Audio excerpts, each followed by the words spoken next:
बहुत से लोग चाहते हैं कि मैं बजट पे वीडियो बनाऊं, तो मैंने सोचा है कि बजट में जो इंपॉर्टेंट चीजें डिफरेंट डिफरेंट सेक्टर के बारे में बताई गई है उसे मैं एक एक करके अलग अलग वीडियो में बता दूंगा, जिससे आपको समझने में आसानी होगी। और इसके अलावा मिडिल क्लास के लिए बजट में कुछ नहीं है। वैसे भी जब से मुझे थोड़ी बहुत इकोनॉमिक्स और फाइनेंस की नॉलेज हुई है, तब से एक चीज मैंने नोटिस की है कि बजट में मिडिल क्लास वालों के लिए कुछ नहीं होता है। आप पिछले 10 साल का बजट उठा के देख लो, मिडिल क्लास के लिए कुछ खास नहीं होता है। बजट से लोअर क्लास और अपर क्लास वालों को ही फायदा होता है। मिडिल क्लास तो देश की तरक्की में ही खुश है और इसके लिए वो टैक्स भी खूब देता है। और देखा जाए तो पिछले कुछ सालों से टैक्स के पैसे देश की तरक्की में लग भी रहे हैं। जैसे इस साल भारत का बजट 39.5 ट्रिलियन रुपी है, लगभग 529 बिलियन डॉलर्स। उसमें से भारत सरकार कैपिटल एक्सपेंडिचर पे इस साल 7.5 लाख करोड़ रुपीस खर्च करेगी। दुनिया भर के बड़े बड़े इकोनॉमिस्ट का मानना है कि किसी भी देश की डेवलपमेंट उस देश के इंफ्रास्ट्रक्चर पे डिपेंड होती है।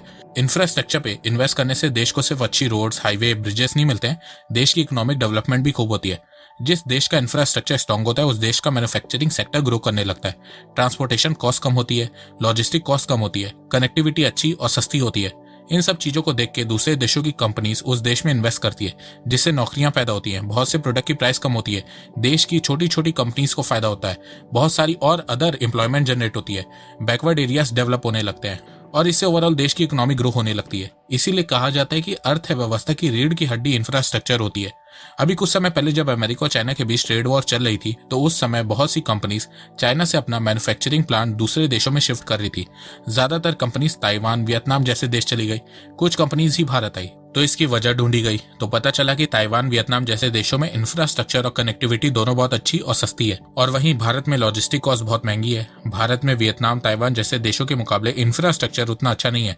तो इसके बाद भारत सरकार हमारे देश के इंफ्रास्ट्रक्चर को लेकर बहुत सीरियस हो गई है और उसको अच्छा बनाने में लगी हुई है। इस साल जो बजट आया वो भारत के 75वें साल का बजट है और इस बजट में एक वर्ड का यूज किया गया है, अमृतकाल। देखो, भारत ने 75 साल कंप्लीट कर लिए हैं और अब भारत एक ऐसे फेस में आ चुका है जहां से भारत नेक्स्ट 25 ईयर्स बहुत तेजी से ग्रो कर सकता है। और देश की ग्रोथ को बढ़ाने के लिए भारत सरकार इंफ्रास्ट्रक्चर पे बहुत इन्वेस्ट करने वाली है। इंफ्रास्ट्रक्चर को देश में स्ट्रॉन्ग करने के लिए भारत सरकार गति शक्ति मास्टर प्लान पे बहुत ध्यान दे रही है। 13 अक्टूबर 2021 को नरेंद्र मोदी जी ने गति शक्ति मास्टर प्लान लॉन्च किया था। गति शक्ति master plan national infrastructure pipeline initiative का फ्रेमवर्क है। भारत को $5 ट्रिलियन इकोनॉमी बनाने के लिए भारत सरकार नेशनल इंफ्रास्ट्रक्चर पाइपलाइन के थ्रू इंफ्रास्ट्रक्चर पे आने वाले सालों में 100 लाख करोड़ रुपए खर्च करने वाली है और गति शक्ति इस प्रोजेक्ट में एक फ्रेमवर्क का रोल प्ले करेगा। गति शक्ति के तहत 16 मिनिस्ट्रीज जैसे कि railway, road and highways, petroleum and gas, power, telecom, shipping, aviation और बाकी की मिनिस्ट्रीज को एक साथ एक जगह पे डिजिटल प्लेटफॉर्म के थ्रू लाया जाएगा, जिससे मिसमैनेजमेंट की प्रॉब्लम सॉल्व हो सके। गति शक्ति के 7 main engine road, railways, airport, port, mass transport, waterways, logistic infrastructure पे ज्यादा ध्यान दिया जाएगा।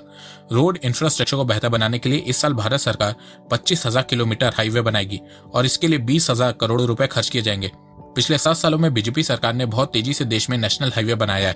जहां अप्रैल 2014 तक भारत में 91,287 किलोमीटर का नेशनल हाईवे था, वहीं अभी तक भारत में नेशनल हाईवे की लेंथ बढ़ के 1,51,000 किलोमीटर से ज्यादा हो गई है।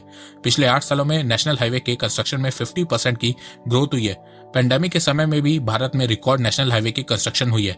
ये data ministry of road transport and highway के द्वारा दिया गया है। बजट की बात करें तो पिछले 7-8 सालों में भारत सरकार ने इंफ्रा बजट को बहुत इंक्रीज किया है। 2015 में रोड्स एंड हाईवे का बजट 33,414 करोड़ रुपए था, वहीं 2022 का बजट 1,99,000 करोड़ रुपए। तो ये फिगर देख के लगता है कि बीजेपी सरकार देश के इंफ्रास्ट्रक्चर को लेकर बहुत सीरियस हो गई है।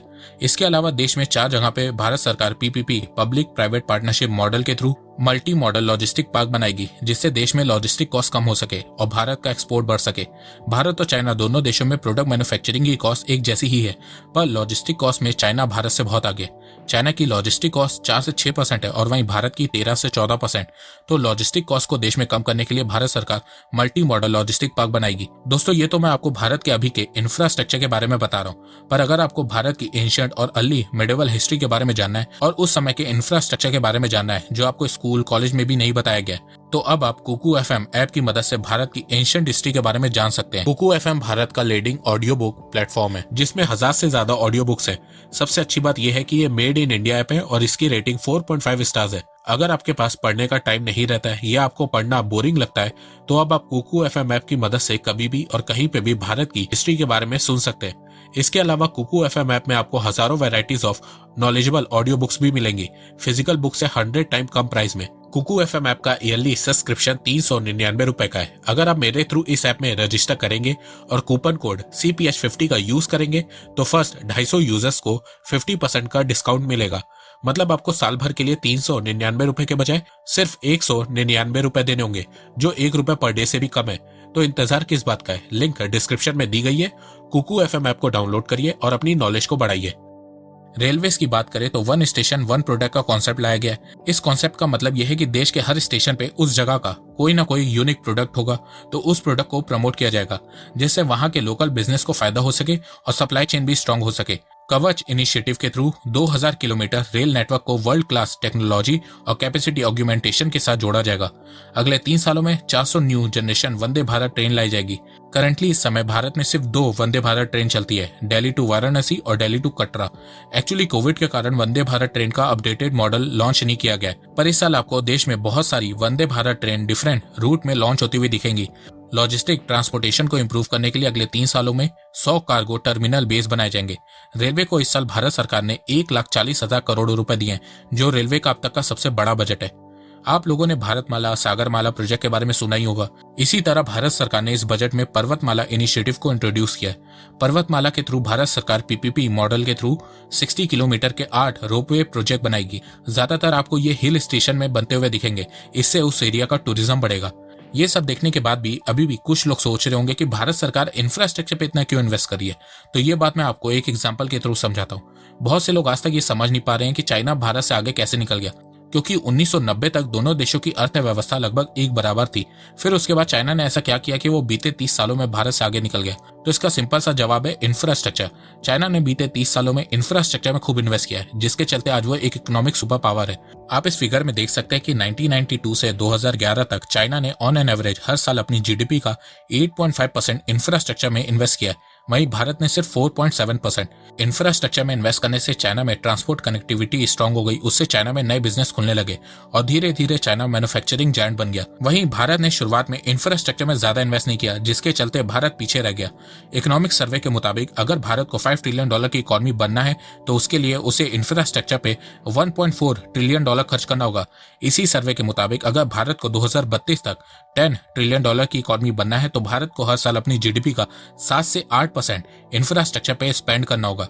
लगभग कम से कम हर साल भारत को इंफ्रास्ट्रक्चर पे $200 बिलियन खर्च करना होगा। तब जाके भारत $10 ट्रिलियन की इकोनॉमी बन पाएगा।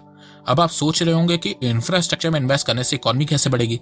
तो मैं आपको बता दूं कि अगर रोड हाईवे की कंस्ट्रक्शन में 1 रुपए खर्च होता है तो इकोनॉमी में 2.5 रुपए आता है। रोड डेवलपमेंट इस सरकार के लिए इतनी प्रायोरिटी क्यों है? What is your vision? देखिए, पहली बात आप समझिए कि रोड में जब 1 रुपया खर्चा होता है तो इकोनॉमी में 2.5 रुपए आता है। तो दोस्तों, मुझे लगता है कि अब आपको सब समझ में आ गया होगा। तो अगर आपको ये वीडियो पसंद आए तो आप इस वीडियो को लाइक कीजिए और अब आप मुझे सपोर्ट भी कर सकते हैं पेट्रियन और यूट्यूब में ज्वाइन बटन के थ्रू।